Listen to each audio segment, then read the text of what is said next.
মেরো না, আমার খুব লাগছে, প্লিজ আমাকে ছেড়ে দাও। সোশ্যাল মিডিয়ার ঝলমলে আলোয় যাদের জীবন ভরা থাকে লাইক, কমেন্ট আর জনপ্রিয়তায়, তাদের ঘিরেই কখনো কখনো উঠে আসে অন্ধকারতম অভিযোগ। এক ইউটিউবারের বিরুদ্ধে তরুণীকে আটকে রেখে নির্যাতনের ও ধর্ষণের মতো ভয়ঙ্কর ঘটনার সামনে আসায় নতুন করে প্রশ্ন উঠেছে, অনলাইনের পরিচিত মুখগুলো কি সত্যিই নিরাপদ? অভিযোগ উঠেছে জনপ্রিয় ইনফ্লুয়েন্সার ও ইউটিউবার শৌমিক অধিকারীর বিরুদ্ধে। ভুক্তভোগীর দাবি, গত সোমবার রাতে তাকে একটি ফ্ল্যাটে আটকে রাখা হয় এবং মারধর করা হয়। সেখানে তাকে মারধরের পাশাপাশি একাধিকবার ধর্ষণও করা হয়, এমন অভিযোগই তরুণীর। অভিযোগ অনুযায়ী এই পরিস্থিতি পরদিন সন্ধ্যা পর্যন্ত চলেছে। আমাকে মেরো না, আমার খুব লাগছে, প্লিজ আমাকে ছেড়ে দাও।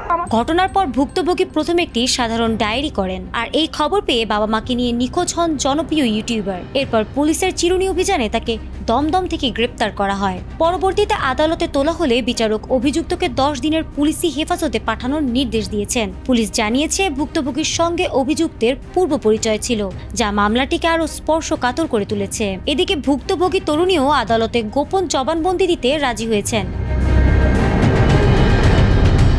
এই ঘটনাটি ঘটেছে ভারতের কলকাতায়। এমন ঘটনা আবারও দেখিয়ে দিল সোশ্যাল মিডিয়ার পরিচিত মুখের আড়ালে কতটা ভয়ঙ্কর বাস্তবতা লুকিয়ে থাকতে পারে।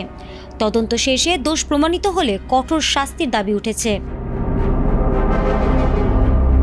ফারহানা হক, ATN বাংলা।